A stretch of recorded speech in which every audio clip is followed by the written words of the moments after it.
ഏഷ്യയുടെ പല ഭാഗങ്ങളിൽ കോവിഡ് കേസുകളിൽ വർധനവുണ്ടായതായി റിപ്പോർട്ട്. സിംഗപ്പൂർ, ഹോങ്കോങ് എന്നിവിടങ്ങളിലാണ് കോവിഡ് കേസുകൾ വർദ്ധിക്കുന്നത്.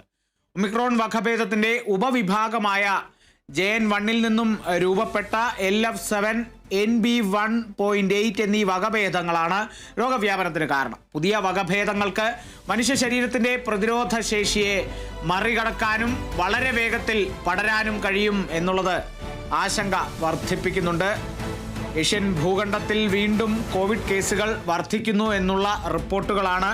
ഇന്ത്യയിലേക്കുമൊക്കെ പടരാൻ സാധ്യതയുള്ള സാഹചര്യം കൂടിയാണ് ഏഷ്യയിലെ ഇപ്പോഴത്തെ ഈ ഒരു കോവിഡ് കേസുകളിലെ വർധനവ് എന്ന് പറയുന്നത്. സിംഗപ്പൂർ, ഹോങ്കോങ് എന്നിവിടങ്ങളിലാണ് ഇപ്പോൾ നിലവിൽ കോവിഡ് കേസുകൾ വലിയ രീതിയിൽ വർധനവുണ്ടായിരിക്കുന്നത് എന്നുള്ളതാണ് ലഭിക്കുന്ന വിവരങ്ങൾ. അതിൽ അല്പനാൾ മുമ്പ് അല്ലെങ്കിൽ കേരളത്തിൽ തന്നെ വകഭേദം സംഭവിച്ച, കേരളത്തിൽ തന്നെ രൂപമാറ്റം സംഭവിച്ച വലിയ രീതിയിൽ പടർന്ന ഒമിക്രോൺ വൈറസ് ഉണ്ട്. അതിൻ്റെ വകഭേദത്തിൻ്റെ ഉപവിഭാഗങ്ങളാണ്.